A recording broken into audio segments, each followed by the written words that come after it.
आपके सामने आज का सेटलमेंट रेशियो मौजूद है। मार्केट का जो ओवरऑल रेशियो है 54% है। कल 53% था। स्लोली जो है इंक्रीमेंट हुआ है, लेकिन अभी तक स्टेबल है और अपने एवरेज रेशियो से अबव है।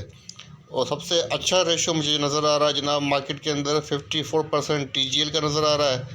और इसके बाद जो मुझे नज़र आ रहा है जनाब 51% DGKC का, और इसके बाद 45% यूनिटी का। और मार्केट का मतलब ओवरऑल रेशियो अच्छा है, एवरेज रेशियो है, और तकरीबन स्टॉक्स का भी अच्छा रेशियो है और एवरेज रेशियो ही है।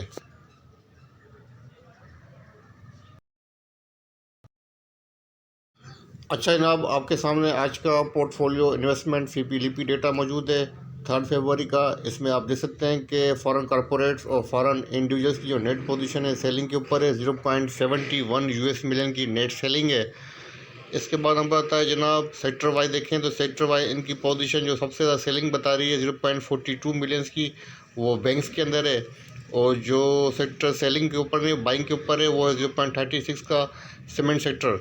और 0.36 मिलियन की सीमेंट के अंदर इनकी बाइंग है। और दूसरी टेक्सटाइल के अंदर इनकी 0.31 मिलियन की बाइंग नज़र आ रही है। इसके बाद देखते हैं लोकल डेटा। तो लोकल डेटा में नंबर 1 पे आते हैं जनाब, इंडिविजुअल की आज नेट पोजीशन बाइंग के ऊपर है। 0.59 मिलियंस की नेट बाइंग की है। और जिस सेक्टर के अंदर सेलिंग की है 0.86 मिलियन की, वो सीमेंट सेक्टर है।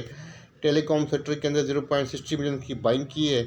उसके बाद हम बता कंपनीज़ की नेट पोजीशन सेलिंग के ऊपर 1.52 मिलियंस की नेट सेलिंग है। और जिस सेक्टर के अंदर सबसे ज़्यादा सेलिंग की उन्होंने, वो है 0.42 मिलियंस की टेलीकॉम सेक्टर के अंदर। इसके बाद हम बताएं बैंक्स की नेट पोजीशन सेलिंग के ऊपर है। 0.52 मिलियंस की नेट इनकी सेलिंग है। और जिस सेक्टर के अंदर इन्होंने सेलिंग की है सबसे ज़्यादा, वो है 0.13 मिलियन के साथ ऑयल एंड गैस। इसके बाद हम बताते हैं जनाब म्यूचुअल फंड की आज नेट पोजीशन बाइंग के ऊपर है।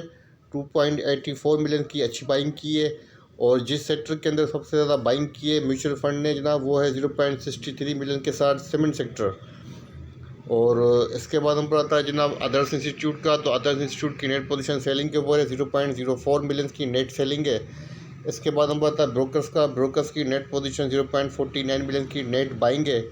जिस सेक्टर के अंदर इन्होंने बाइंग की है अच्छी बाइंग, वो है जनाब 0.19 मिलियन की बाइंग फर्टिलाइज़र के अंदर। और सेलिंग की है 0.13 मिलियन की जनाब पावर सेक्टर के अंदर। इसके बाद हम बात है इंश्योरेंस कंपनीज़ की नेट पोजीशन जनाब सेलिंग के ऊपर है। 1.12 मिलियन की नेट इनकी सेलिंग है। और जिस सेक्टर के अंदर इनकी बाइंग नज़र आ रही है 0.28 मिलियन की सीमेंट सेक्टर के अंदर। और जिस सेक्टर के अंदर सेलिंग नज़र आ रही है 0.56 मिलियन की, वो है जनाब फर्टिलाइज़र सेक्टर। अगर हम बात करें तो सीमेंट सेक्टर के अंदर मोस्टली जो है हमारे प्लेयर्स बाइंग के ऊपर हैं। और अगर हम सेलिंग की बात करें तो टेक्सटाइल सेक्टर और फर्टिलाइज़र सेक्टर के अंदर सेलिंग नज़र आ रही है। तो जनाब ये था आज का CPLP डेटा सेटलमेंट रेशियो। अब देखते हैं कि टॉप 10 कंपनीज का ओपन इंटरेस्ट डेटा क्या कहता है। अच्छा जनाब, आपके सामने टॉप 10 कंपनीज का ओपन इंटरेस्ट डेटा मौजूद है 3 फरवरी का। इसमें आप देख सकते हैं कि जो ओपन इंटरेस्ट डेटा है वो ओवरऑल इंक्रीज़ हुआ है 1.1%। और आपके सामने प्राइस डिक्रीज़ हुई है। इसका मतलब है थोड़ी बहुत शॉर्ट पोजीशन को इंडिकेट कर रहा है ओपन इंटरेस्ट डेटा। और जिस कंपनी के अंदर सबसे ज़्यादा मुझे चेंज नज़र आ रहा है वो है 8.5% टेली के अंदर। और टेली की प्राइस भी डिक्रीज़ हुई है। इसका मतलब है टेली के अंदर शॉर्ट पोजीशन को इंडिकेट कर रहा है ओपन इंटरेस्ट डेटा। इसके बाद हम बताएं जनाब, यहाँ पर 6.5% इंक्रीज़ हुआ है डबल जी एल की प्राइस भी डिक्रीज़ हुई है, तो डबल जी एल के अंदर भी शॉर्ट पोजीशन है। उसके बाद नेट सोल्ड 7.2% इंक्रीज़ हुआ है। नेट सोल्ड को फॉलो नहीं किया इसलिए कुछ कह नहीं सकता। यूनिटी का माइनस हुआ 3.7% और प्राइस भी डिक्रीज़ हुई है। इसका मतलब अनसर्टन पोजीशन है।